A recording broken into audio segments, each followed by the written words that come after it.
안녕하십니까. 암호화폐 정보를 전달해드리는 닥터 비트맨입니다. 평일의 시작 월요일도 슬슬 마무리되고 있습니다. 어떻게 오늘 하루 잘 보내셨나요? 주말을 맞이하고 보내는 월요일인 항상 힘들기만 한데 오늘 하루도 너무 고생 많으셨습니다. 현재 지난 토요일 급작스럽게 하락한 암호화폐 시장의 여파가 아직까지도 지속이 되고 있는 듯 보입니다. 그때 대비해서 메이저 코인을 기준으로 약 10%의 회복세를 보여주고는 있지만 하락분에 대비하면 안타까운 가격대인 것은 부정할 수 없는 사실인데요. 이러한 상황 속에서도 암호화폐 시장에는 많은 소식들이 나오고 있습니다. 오늘 남은 시간도 잘 마무리하시길 바라면서 월요일의 마무리는 과연 어떠한 소식들이 반겨주게 될지 한번 보도록 하겠습니다. 지난 토요일 이루어졌던 시장의 하락에 대하여 이틀이 지났음에도 불구하고 많은 이야기들이 나오고 있습니다. 이 또한 토요일의 하락의 충격이 상당히 강했다는 것을 보여주는 반증일 텐데요.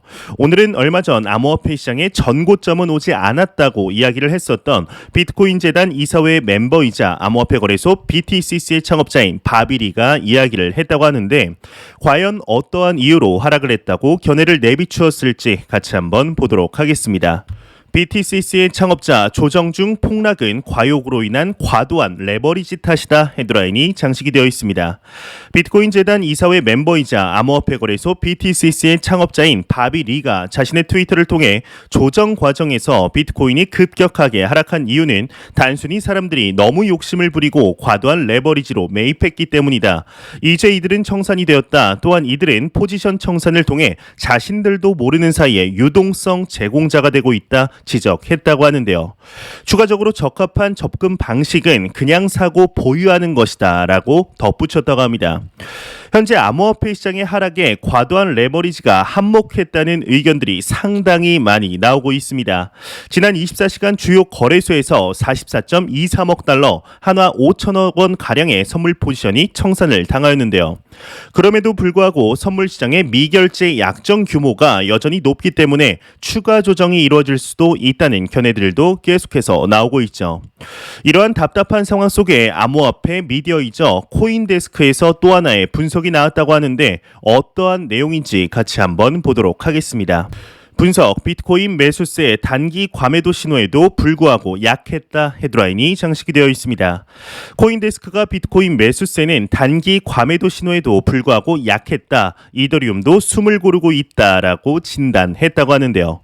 비트코인 거래량은 토요일에 11개 주요 메이저 거래소에서 약 200억 달러를 기록했지만 일요일에는 주식시장 개장을 기다리는 투자자들로 인해 거래량이 급격히 감소했다 이야기를 하고 있습니다. 또한 이번에는 5월에 이제 하락대와는 달리 투자자들이 빠르게 비트코인을 매수했으며 실제로 엘살바도르 정부 등은 저가 매수에 나섰다고 발표했는데요. 한편 일간 주간 차트에서 비트코인 상승 모멘텀이 둔화되기 시작했으며 이는 상승 여력이 저항선 6만 달러까지 제한될 수 있음을 시사한다. 하지만 100일 이동평균선이 우상향하고 있기 때문에 중기 상승 추세는 유지되고 있다 분석을 했다고 합니다. 뭔가 이제 장황하게 써 있지만 이거를 간단하게 요약하자면 단기적으로는 6만 달러 선까지는 상승이 더딜 수 있겠으나 장기 상승 트렌드는 여전히 깨지지 않았다는 것이겠죠. 이러한 하락 속에서도 실제로 비트코인의 온체인 데이터는 전혀 하락을 가리키고 있지 않으며 나온 하락의 원인들 중에서도 암호화폐 시장에 직접적인 영향을 미칠 만한 소식들은 없는 상태인데요. 지난 토요일 암호화폐 시장의 하락 내용 중에 가장 강력했던 이유가 한 가지 있었습니다. 바로 중국의 부동산 그룹이죠. 헝다에 대한 소식인데요. 아시는 분들은 이미 아시겠지만 못 보신 분들을 위해서 다시 한번 내용을 가져와 봤습니다. 지난 3분기 당시 중국의 헝다 그룹이 파산할 위기에 몰렸다며 어찌 보면 중국판 리먼 사태에 대한 우려가 상당히 심했었습니다. 헝다가 파산을 한다면 자칫하다간 부동산 시장의 연쇄부도로 이어지며 글로벌 경제를 뒤흔드는 대형 악재로 이어질 수 있다는 우려가 커지고 있는 상황 속에 지난 토요일 실제로 파산 카운트다운에 들어갔다고 합니다. 이게 어떤 내용인지 같이 한번 보도록 하겠습니다. 중국 경제 뇌관 헝다그룹 디폴트 초읽기에 들어갔다. 다급한 당국 경착륙 대비 시사를 하고 있다. 헤드라인이 장식이 되어 있습니다. 350조 원대 이상으로 추산되는 엄청난 부채로 유동성 위기에 처한 중국 2위의 업체 헝다 사태가 현재 쉽지 않은 상황이라고 합니다. 헝다의 자금 부족으로 채무를 못 갚을 수도 있다면서 사실상 채무 불이행을 예고하고 나서자 중국 당국 또한 헝다의 디폴트 이후 시장 안정에 주력하겠다는 취지의 메시지를 발신하고 있다고 하는데요. 헝다그룹은 금요일인 3일 심야에 홍콩 증권거래소에 올린 올빼미 공시를 통해 기습적으로 디폴트 위기 상황을 공개했다고 합니다.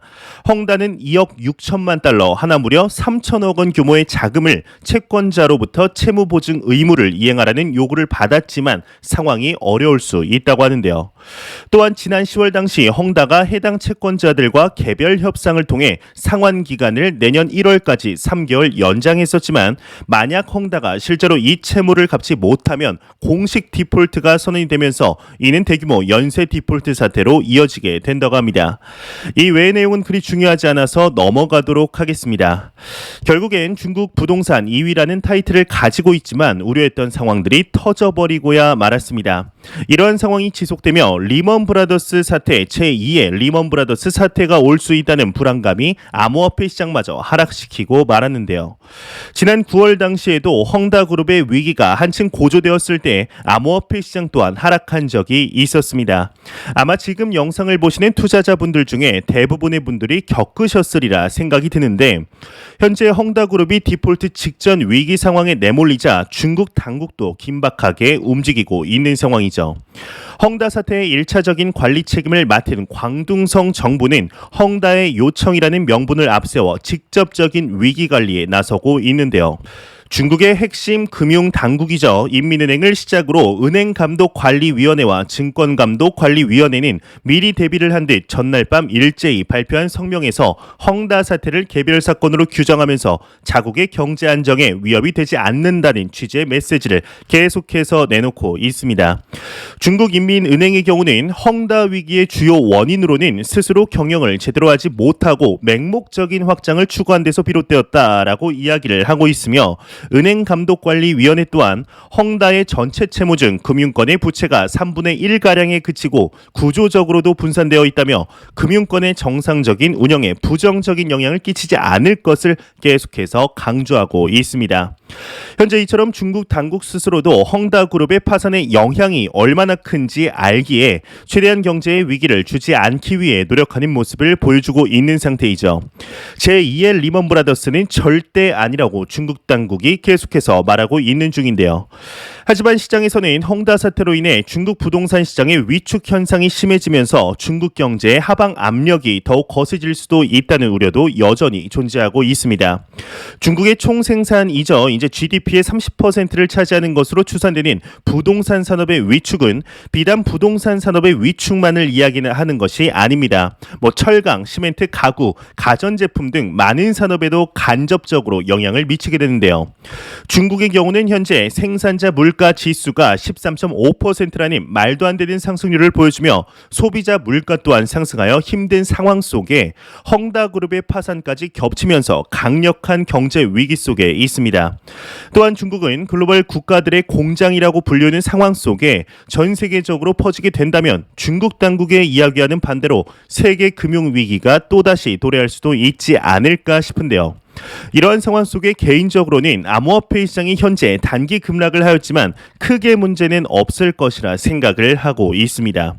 헝다의 파산이 주식시장과 부동산 경제를 하락시키고 인플레이션을 더욱 심화시킨다고 해도 비트코인을 포함한 암호화폐 시장의 경우는 오히려 반사이익을 얻을 수 있다고 생각하고 있는데요. 지금의 단기 급락에 많은 분들이 힘들어하시는 것이 눈에 띄게 보이고 있습니다. 커뮤니티에서만 코인 커뮤니티를 보더라도 이제 시즌이 종료가 되었다. 아직도 안판 후구 업체 이러한 말들이 지속적으로 나오고 있는데요. 과연 어떻게 앞으로 암호화폐 시장이 어떻게 진행이 될까요? 정말 지금과 같은 하락이 더 와서 더 이상은 회생이 불가능할 정도로 암호화폐 시장의 하락이 찾아올까요? 이러한 일들은 이전에도 꾸준히 있어 왔습니다. 하지만 시간이 지나며 이어서 언제 그랬냐는 듯이 암호화폐 시장은 다시금 상승하며 전고점을 넘어왔죠. 지금도 크게 다르지 않을 것으로 생각합니다. 언제 그랬냐는 듯이 암호화폐 시장은 다시 회복할 것이며 이러한 상황 속에서도 이 시장의 근본적인 가치를 건드리는 소식들은 나오지 않았다는 것 잊지 않으셨으면 좋겠습니다. 이러한 상황 속에서도 암호화폐 시장에는 많은 소식들이 나오고 있습니다. 현재 기업들이 암호화폐를 결제 지원한다는 소식 여러분들도 익히 들어보셨을 텐데요. 오늘은 크로아티아의 최대 슈퍼마켓 체인에서 소식이 나왔다고 합니다. 암호화폐 9종의 결제를 지원한다고 하는데 내용 같이 한번 보도록 하겠습니다. 크로아티아 최대 슈퍼마켓 체인 암호화폐 9종 결제 지원한다 헤드라인이 멋지게 장식이 되어 있습니다. 크로아티아 최대 슈퍼마켓 체인이 이제 암호화폐 결제를 지원한다는 소식이 나왔습니다. 암호화폐 시장이 성장함에 따라 암호화폐 결제를 지원하는 기업들이 점차 늘고 있는 상태이죠. 크로아티아의 슈퍼마켓 체인 콘줌은 온라인 스토어에서 암호화폐 결제를 지원한다고 밝혔다고 하는데요. 업체는 1만 2천 개 이상의 제품이 있는 온라인 스토어에서 암호화폐로 결제할 수 있다고 얘기를 했다고 합니다. 추가적으로 조만간 오프라인 매장에서도 결제 지원을 할 예정이라고 하는데 현재 이와 같이 암호화폐로 결제를 지원하는 기업들이 지속적으로 나오고 있습니다. 이러한 기업들이 절대로 단기적인 수익의 증가를 보고 지원하는 것이 아니겠죠. 우리가 암호화폐를 결제할 정도로 열려 있으며 트렌디한 기업이라는 것을 보여주는 마케팅 형식인데요. 유명 기업들이 결제 지원을 함으로써 소비자들에게는 조금 더 친근하게 다가갈 수 있는 것이죠. 우리나라에서도 이러한 기업들이 지속적으로 나오길 한번 진심으로 바라보겠습니다. 보겠습니다. 이러한 소식과 더불어 다가오는 8일 암호화폐 시장의 중요한 이벤트가 하나 더 남아 있습니다. 바로 미 하원 금융서비스위원회를 주최로 암호화폐 청문회가 개최되는데요. 제목은 이제 디지털 자산과 금융의 미래, 미국에서 금융혁신의 과제와 혜택을 이해한다라는 제목으로 열릴 예정이라고 합니다. 현재 이 청문회에는 6명이 참석할 예정인데 미국 서클부터 시작해서 FTX의 거래소의 CEO, 스텔라 개발재단의 CEO 등 유수의 인물들이 나올 예정입니다. 이 청문회에서 어떠한 소식들이 나올 것이냐에 따라서 단기적인 방향성 또한 또 한 번 결정될 예정인데요. 이에 오늘 새로운 소식이 나왔습니다. 다가오는 8일 청문회에 참석할 예정인 FTX 거래소에서 소식이 나왔는데 청문회를 앞두고 규제 프레임워크를 발표했다고 합니다. 이게 무슨 내용인지 같이 한번 보도록 하겠습니다. FTX 거래소 암호화폐 규제 프레임워크를 발표했다 헤드라인이 장식이 되어 있습니다. FTX가 다음 주 미국 의회 청문회를 앞두고 코인베이스 리플레이어 규제 프레임워크를 발표했다고 합니다. 블루웍스에 따르면 FTX는 금요일 블로그 게시물을 통해 암호화폐 시장 규제를 위한 핵심 원칙 10가지를 공개했다고 하는데요. FTX의 경우는 현물 파생 상품 거래에 대한 일관된 규칙을 가진 중앙규제단체의 설립을 제안하면서도 반드시 새로운 조직일 필요는 없다고 얘기를 했다고 합니다. 그러면서 해당 단체가 업계와 상품을 가장 잘 감독할 수 있는 방안과 관련해 필요한 권한을 사용할 것으로 기대한다고 하는데요. 추가적으로 규제 기관이 자사를 포함해 플랫폼에서 사용되는 스테이블 코인이 적절한 기준을 충족하는지도 확인해야 한다 주장했다고 하네요. 이 기사에서도 나온 바와 같이 지난 10월 2일 코인베이스의 경우는 미국의 규제 대상 규제 프레임워크를 제안을 준비했었습니다. 또한 지난 11월 당시에는 리플사 측에서 암호화폐 규제 프레임워크를 제안하게 되는데요. 현재 미국의 암호화폐 시장에 대한 속도가 지지부진하다 보니 보다 못한 기업들에서 먼저 제안을 하고 있는 것으로 보입니다. 이제 2일 뒤이죠. 과연 12월 8일 청문회에서 어떠한 소식들이 나오게 될지 내용 나온 대로 바로 알려드리도록 하겠습니다. 이러한 상황 속에 미국 의회에서 암호화폐 시장 관련한 소식들이 지속적으로 나오고 있습니다. 이번에는 미국의 상원 의원 쪽에서 내용이 나왔는데 지난 9월 당시 암호화폐 시장의 친화적인 인물이죠. 패투미 의원의 경우는 SEC 위원장인 게리 겐슬러에게 서한을 하나 보내게 됩니다. 암호화폐 시장에 대한 명확한 규제를 촉구하는 서한을 보낸 것이죠. 이후에 게리 겐슬러 위원장이 답변을 하긴 했지만 이에 상당히 실망스러웠던 했던 것 같습니다. 이에 대해서 오늘 미국의 상원 의원들이 다시 한번 규제에 관하여 목소리를 높였다고 하는데 정확히 어떤 내용인지 같이 한번 보도록 하겠습니다. 미 상원 의원들 SEC의 암호화폐 규제 자세를 비판했다 헤드라인이 장식이 되어 있습니다. 미국의 상원 의원 패투미 의원의 경우는 미 SEC 위원장이 명확한 가이던스를 제공하지 않은 데에 실망감을 표명했다고 합니다. 이제는 의회가 행동해야 한다는 주장을 했다고 하는데 앞서 말씀드린 대로 패투미 의원이 지난 9월 당시 갠슬러 위원장에게 하나의 서한을 보냈었죠. 하지만 갠슬러 위원장은 SEC가 어떤 암호화폐를 증권으로 보고 있으며 어떤 암호화폐를 상품으로 보고 있는지에 대해서는 대답하지 않았을 뿐 아니라 다른 점에 대해서도 명확한 답을 제시하지 않았다고 패투미 의원이 지적에 나선 것인데요. 갠슬러의 답장을 보고 정확히는 이러한 이야기를 했다고 합니다. 투자자들이 공정하고 경쟁력 있는 시장으로부터 이익을 얻기 위해 미 정부 기관은 새로운 기술이 기존 규제에 적합한지, 이 적합한 경우에는 어떻게 하는지 설명해야 한다. 갠슬러 위원장이 암호화폐에 대해 명확한 룰을 제시하지 않음으로써 의회가 행동에 나설 필요가 커졌다라는 이야기를 했다고 하는데요. 이 밑으로 내려가게 되면 이제 비트코인 ETF에 대하여라는 부제를 한번 보도록 하겠습니다. 현재 여러분들도 아시다시피 미 SEC의 경우에는 선물 ETF는 승인하였지만 현물 ETF에 대해서는 승인시키지 않고 있는 입장이죠. 하지만 브라질이나 캐나다 등의 국가들에서는 비트코인 현물 ETF를 승인시킨 상황인데요.